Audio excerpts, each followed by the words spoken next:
ഇവിടെ ബഹുമാനപ്പെട്ട മന്ത്രി എബോളയെ കുറിച്ച് പറഞ്ഞു.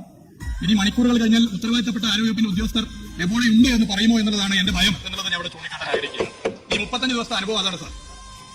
പകർച്ചവ്യാധികൾ കേരളത്തിൽ പടരുന്നതിന്റെ കാരണം അത് ആര് ഭരിക്കുന്നു എന്നുള്ളത് നോക്കിയല്ല, എന്നാൽ അവ തടയുന്നതിൽ സർക്കാരിന്റെ കാഴ്ചപ്പാട് എന്ത് എന്നുള്ളതാണ് സാർ പ്രധാന പ്രശ്നം. സാർ, സംസ്ഥാനത്ത് ജൂൺ 1 മുതൽ 19 വരെ 87 മരണം പകർച്ചവ്യാധികൾ ബാധിച്ച് ഉണ്ടായി എന്നുള്ളതൊരു വസ്തുതയാണ്. 2021 ഡിസംബർ 28 LDF ഭരണകാലത്ത് അന്നത്തെ വടകര MP കൂടിയായ ഇന്നത്തെ ആരോഗ്യവകുപ്പ് മന്ത്രിയുടെ ഒരു പ്രസംഗം ഇങ്ങനെയായിരുന്നു: എരണം കെട്ടവൻ നാട് ഭരിച്ചാൽ നാട് മുടിയും. പക്ഷെ ഞങ്ങൾ ഈ കാഴ്ചപ്പാടുള്ളവരല്ല സാർ.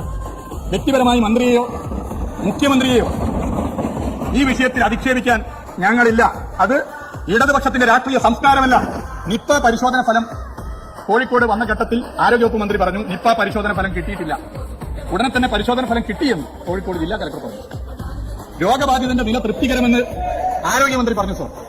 രോഗബാധിതൻ അത്യാസന്ന നിലയിലെന്ന് ജില്ലാ കലക്ടർ ഉടനെ പറയുകയാണ്. പാലക്കാട് കോളറ സ്ഥിരീകരിച്ചതായി ആരോഗ്യമന്ത്രി പറയുന്നു സാർ. മണിക്കൂറുകൾക്കകം DMO പറയുന്നു പാലക്കാട് കോളറ സ്ഥിരീകരിച്ചിട്ടില്ല.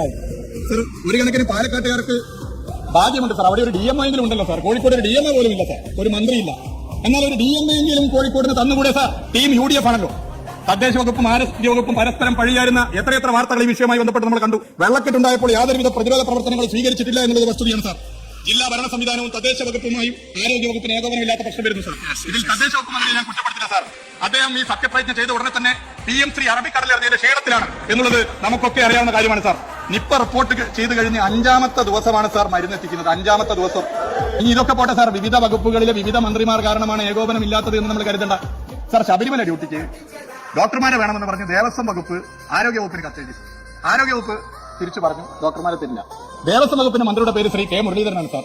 ആരോഗ്യവകുപ്പ് മന്ത്രിയുടെ പേരും ശ്രീ K മുരളീധരനാണ് എന്നുള്ളത് ഞാൻ ഓർമ്മപ്പെടുത്താൻ ആഗ്രഹിക്കുകയാണ് സാർ. ട്രഷറി ബെഞ്ചിൽ 101 ആളുണ്ട് എന്നുള്ളത് കൊണ്ട് രാഷ്ട്രീയത്തിൽ 35 101 നിയമസഭയിൽ വലുതാണെന്ന് തെളിയിക്കുന്ന നാളുകളാണ് ഈ സഭയിൽ വരാൻ വേണ്ടി പോകുന്നത് സാർ.